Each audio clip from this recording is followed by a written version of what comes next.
To everyone who's watching online, the live stream, welcome back to the 2014 Color of Wealth Summit.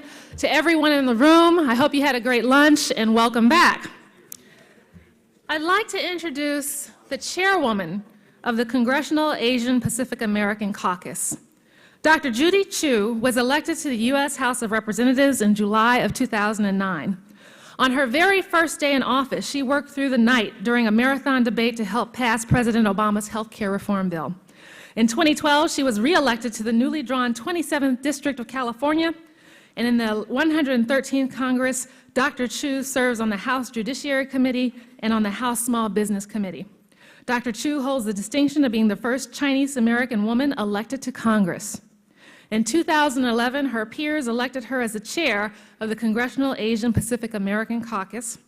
Dr. Chu earned her BA in mathematics from UCLA and her PhD in psychology from the California School of Professional Psychology. And Dr. Chu, it must be interesting to be a psychologist serving in the U.S. Congress. Welcome, Dr. Chu.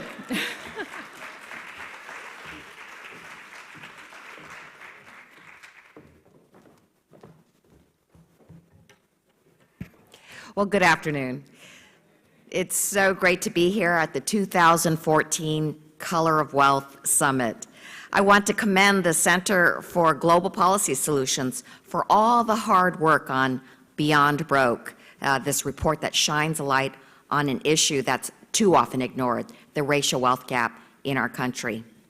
As chair of the Congressional Asian Pacific American Caucus, I truly appreciate your efforts. We in the API community struggle to do one thing most of all, and that is to disaggregate data so that we can show the differences between the different Asian ethnic groups. And indeed, there are differences, particularly with poverty. Pacific Islanders and Southeast Asians, that is, Vietnamese, Lao, and Cambodian, experience high rates of poverty. However, I do have to say that overall, Asian Americans and Pacific Islanders were hit with high foreclosure rates and crippled by downward mobility during the financial collapse. And because of that, APIs face the highest rate of long-term unemployment of any racial group. At the peak of the mortgage crisis, API home ownership rates dropped significantly, more than triple the rate of whites. For Asian American homeowners, many of whom are limited English proficient or first-time home buyers, language and cultural barriers continue to be obstacles. Therefore, APIs are more likely to enter into foreclosure instead of seeking alternative solutions like loan modifications. And this makes them vulnerable to predatory lenders, many of whom take advantage of communities of color. That's why KPAC pushed for critical funding to ensure the important programs like housing counseling assistance, community development block grants, and Native Hawaiian block grants remained intact during the appropriation cycles. We know that in order to promote economic recovery, we need to keep Americans in their homes.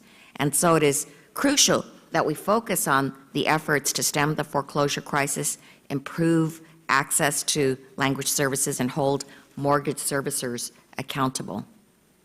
Closing the racial wealth gap is too big of an issue for one community to tackle, and that's why I am so glad that we, the Tri-Caucus, continues to work together to push issues that impact communities of color. I welcome a future where indeed everybody can have an equal slice of the pie, and where everybody, regardless of racial or socioeconomic background, has a shot at the American dream. Again, congratulations on this event, and I wish you a good rest of the conference.